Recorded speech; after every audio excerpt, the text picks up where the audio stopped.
Jonesy and Amanda. Jam Nation. Morning, guys. Great to be with you. You look so cuddly and snuggly. What have you got on? Oh, I'm cozy. This is my hoodie. My daughter Maddie and I have matching hoodies, and these are actually glow-in-the-dark stars. So we're all ready for bed. So you can't be lost in the night. No, I'll never be lost.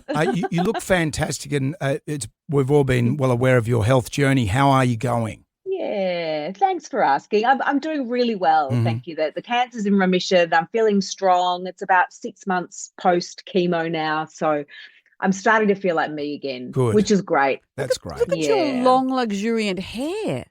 That didn't take long to happen again. It's called extensions, Amanda. Well, it looks great. It looks great. Thanks. So the new Make season, it till you make it. The new season's about to kick off. Every year it gets more and more extreme. There's a new twist or something. Where are we going to go? Into AI sex robots? Where are we going? Where are you leading us this time? There's an idea. Is that your IP? Yes, actually, yes. Copyright me. I'm just signing my own name on it. Stamp. No, there actually is something quite new this year that we've never done before.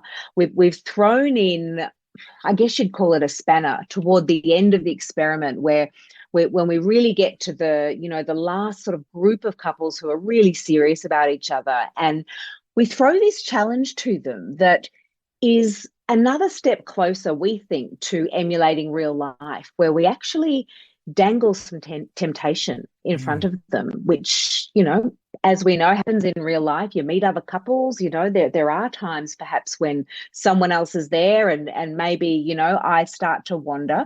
So we put them to the test, and you'll find us presenting other people to our couples and really throwing the question, is the grass greener on the other side? And you're going to see in some couples, both of them decide to go and explore, follow their curiosity.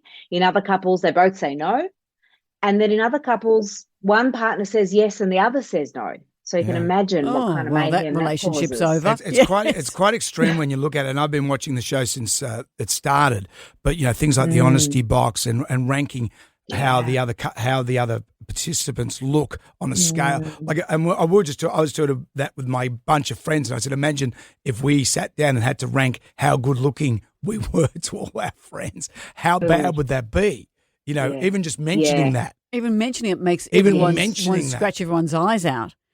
It's tough. Yeah, but I guess it's a life. Offense. It is. Yes, I guess what you're doing, though, is doing though. a 20-year relationship truncated into a couple of months. That's it. And all of the pressure that comes with, that long-term relationship condensed down as well. So it's incredibly intense for our couples. You also play the same expert position for the English version. How different are we culturally from the English, or is it all the stuff is the same? I think when I came over here, I've done 4 seasons here in the UK now, and I think initially I came over with a lot of preconceived ideas, really, I guess, just playing into those stereotypes of the British, the stiff upper lip, and I did expect them to be a lot more reserved and to have to work a lot harder to get their stories out, and I guess it was that way a little bit initially, but I really think now if you were to play the 2 shows side by side and turn the sound off, you probably couldn't tell the difference. They're just as open as the Aussies, although the Brits think the Aussies are a lot looser. They're often say to me, the Aussie one, it's so loose. And I guess compared with the Brits, we're probably a bit less filtered, a little bit more open, but they're still very much prepared, to open up and be vulnerable and throw themselves into the experiment. There's been a lot of chat about this Bonnie Blue and this conquest of having 1,000 guys and stuff. Is Married at First Sight part of this, this, I don't want to sound like a big preacher, but breakdown of morality?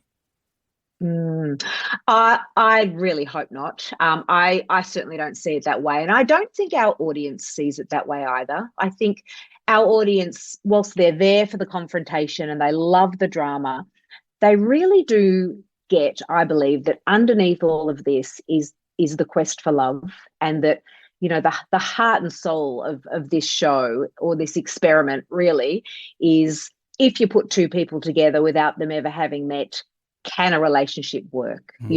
So that's really, the underlying premise. I don't think it's about salaciousness or, exploitation. I really don't. I don't think the show would have lasted this long, and I certainly wouldn't have been involved in 15 seasons across 2 countries if I thought that it was.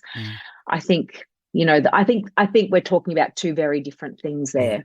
And you've lasted this long without getting a neck tattoo, so congratulations.